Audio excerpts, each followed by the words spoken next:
a very important speaker of the inaugural session. We are joined by Shri Rajesh Kumar Pathak, IP&TAFS Officer, Secretary Technology Development Board under Department of Science and Technology, Government of India. Shri Rajesh Kumar Pathak is a bachelor's degree holder from engineering from IIT Roorkee and master's degree from technology in water resource specialty from Indian Institute of Technology IIT. And during his 25 long service career, Mr. Pathak has held many challenging assignments in central government ministries, urban local bodies, special purpose vehicles, government, PSU, autonomous statutory bodies, and also has a vast working experience of various government functions. And when we talk about technology development board, we know how important role has been played by technology development board to ignite the passion to young minds, to small scale innovators, to help them inculcate technology for a better tomorrow. With this, let me hand over the session to Mr. Rajesh Kumar Pathak, Secretary Technology Development Board, Department of Science and Technology, Government of India, for his vision on digital strategies for transforming public health in India, importance of technology, governments to ensure service delivery to the last mile. Over to you, Sri Rajesh Kumar Pathak. Thank you, Mr. Savik. Am I audible? Yes, sir. You're audible, sir. My revered and respected Dr. Saraswati ji, Dr. Balasubramaniam, and my fellow key speakers who is going to speak after me, other participants of this conclave, ladies and gentlemen. At the outset, I must congratulate Team APAC, that is the APAC Digital News Network, led by Saubik Goswami, for this Health Tech Innovation Conclave, which is second in the series, and selecting such an emergent topics for discussion, like the role of digital infrastructure for reshaping health innovation, leveraging emerging technologies, etc., etc. When I was going through the list of eminent speakers, I can see a galaxy of eminent persons, experts of the field, coming together for discussing these topics in next 3 days. And I am sure the outcome of this brainstorming session and discussion will pave the way for future innovation in health tech sector. We at TDB is extremely keen to associate with such development. I will dwell upon this aspect a little later. As Dr. Balasubramaniam has said, that after listening to Dr. Saraswat ji, hardly anything left from the government perspective to say. But since I am given that I am basically the first key speaker of the session, probably I will just briefly touch upon some of the aspects. Even though I'm not an expert on this subject per se, but as a TDB, we are the keen observer of innovation development happening across sectors, including health tech, medicals, and all. To me, health tech is a synonym of digital health, meant for or related to consumer-facing application for personal and preventive care communication. Very simple to me. So there are two words here. One is the digital and consumer. So if I have to reach consumer digitally, then I have to have a digital communication backbone, which is a must to start with.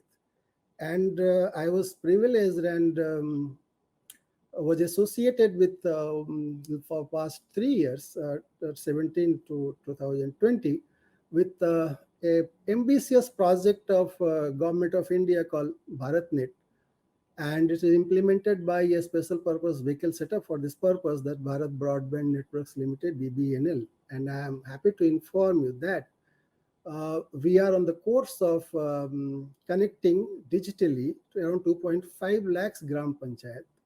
And last year, in the 74th Independent Day speech, Honorable Prime Minister has expanded this scope to approximate covering 6 lakhs Gram Panchayat.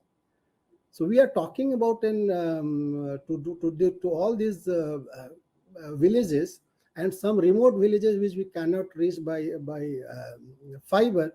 Then it's through VSAT communication. So meaning thereby that's all remotest possible area of the country is getting covered as by this digital backbone network.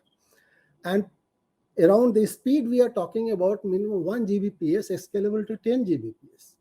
And recently, Government of India has embarked upon a PPP mode implemented by BBNL and DOT, through which all Gram Panchayat and most of the villages will be covered through IP MPLS ring technology using ring architecture. Meaning thereby you have a robust and redundant network available for communications. And no wonder that within few months of launching that e-Sanjeevani telemedicine service by Ministry of Health, Government of India, the user has crossed approximate 6 million by June, and hopefully it will cross 1 crore very recently. Therefore, as Dr. Balasubramaniam was making emphasis on use of cell phone, these are, and we are again talking about maybe 5G technology is coming near futures.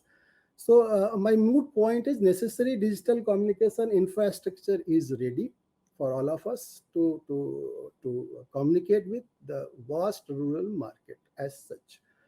And ambitious target set by Department of Telecom under National Digital Communication Policy 2028 to reach digital economy itself by 1 trillion US dollar.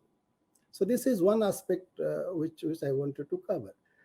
Second aspect is have to keep this entire discussion in right perspective. We have to understand that market size is what the market size is all about in the health tech sector. Globally, it is estimated that by 2025, this health tech itself will reach around 1.3 trillion US dollar. Whereas in India, right now, we are just about 2 billion US dollar health tech market, which is even less than 1% of our expenditure in healthcare. As per an estimate by RBSA, the latest report says that we are the growth rate will be somewhere around 39 to 40% per year, and we are scheduled to reach by 2025 around 21 billion US dollar, and by 2033 around 50 billion US dollar. So there is a tremendous scope, and as we all know, this COVID pandemic has not only presented a challenge but also several opportunities to India to grow. The crisis has opened up the floodgate of Indian startup who has risen to the occasion and came out with so very low cost scalable solutions. And TDB has supported few such startups during this COVID period. For example, MyLab, Bryota, Thinner Technology. In fact, the masks which I am using it is produced by a company funded by TDB during this COVID period. So within 2 months of this crisis, one a stat says that India transformation is so massive that instead of importing that PPE kit, we were the second largest producer of PPE kit in the world. So that pandemic gives us impetus to expand the telemedicine, as I earlier said, and that healthcare market in India. What are the factors affecting this? Apart from what Dr. Saraswata says so many things, I just want to cover a few points which I understand these are the factors. One is that consumer is now readily adopting these health tech solutions available.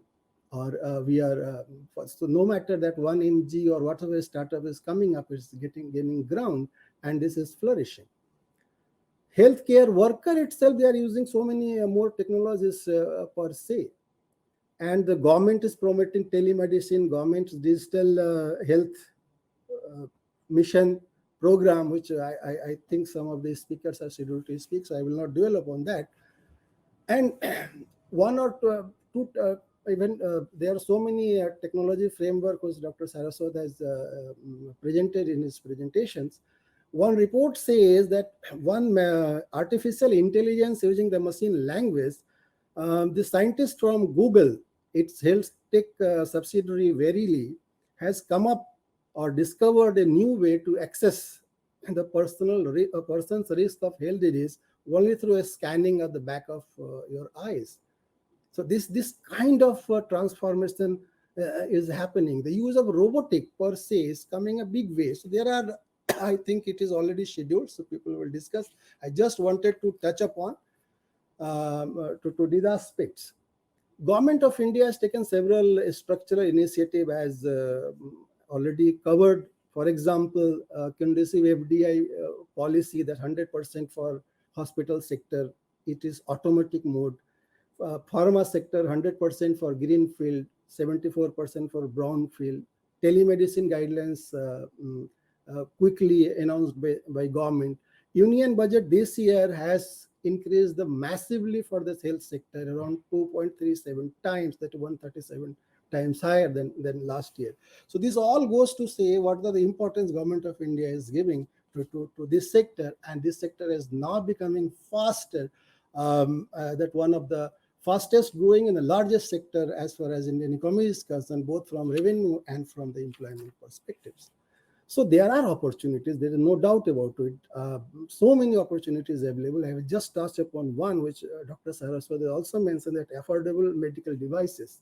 Let us say, for example, medical device equipments in India, we are the fourth largest market as far as devices concerned in Asia, and 20th round globally. In Asia, only after Japan, China, and South Korea, and out of which 86% of 85% we are importing it.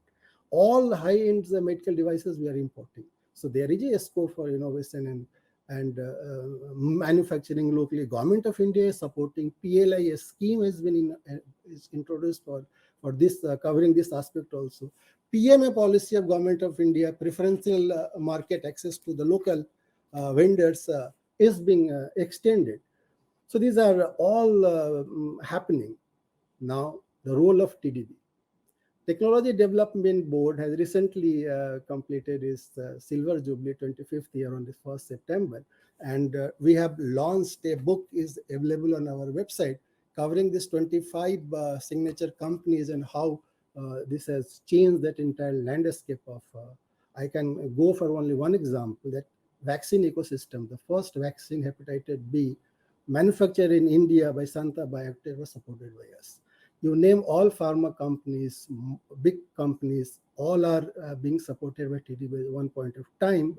Be it Bharat Biotech, be it Bicon, Ranbaxy, etc. We have all supported. In fact, this 25 years of journey of TDB, almost 1/3 of the projects supported by TDB is related to that medical and pharma sector, which has changed that landscape of this vaccine and others ecosystem in India. We at TDB is very keen to associate with the future health tech development. We provide hand-holding. In fact, we are the important vehicle in Atmanirbhar Bharat program. We are the unique institutions. Our role starts from where other development and R&D is the institution which is funding all those things, their role ends. So once you are ready with the prototype, come to us. We will fund if it have innovative ideas, indigenous technology, or even if you're importing certain technology, you have to have value added. We fund the government companies at very soft, it is very soft loan, 5% interest. All details are available in my website. I won't go into details. But then with this, we are basically extending all sorts of help and support to a startup. In fact, for a startup also, currently this call of proposal is already on in our website. People can go and see it. So with this, I can say that in future, I extend all my support. Team TDB is ready to come out with any challenge. We are 24/7 open. Anybody can post me in my mail, and I will simply, my team will respond, and I am looking forward.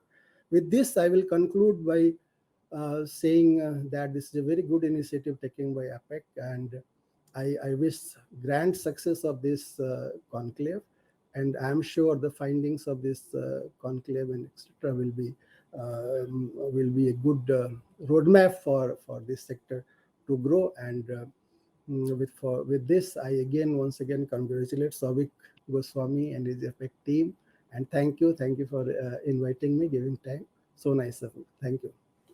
Jai Hind. Sri Rajesh Kumar Pathak, Secretary Technology Development Board, Department of Science and Technology, Government of India. If I can take a crux of what Mr. Rajesh Kumar ji has said, that shout out to startups, all the innovators. If you have a scalable, low cost idea in mind, do approach TDB, and TDB will be there to support your journey. At least that will be a takeoff journey, which will help these young minds to start to realize their vision into a reality. And thank you so much. And as you have given some example of how TDB has nurtured some low cost, scalable, innovative ideas during the pandemic, and you gave the reference of the mask itself. And this is how government and young minds can come together to make a difference. I'm sure in coming years also TDB will be playing that very important role of transforming the startup and innovative ecosystem in India, especially when we talk about healthcare as well. Thank you, Sri Rajesh Kumar Pathak, for joining us in the inaugural of second edition of Health Tech Innovation Conclave organized by APAC News Network.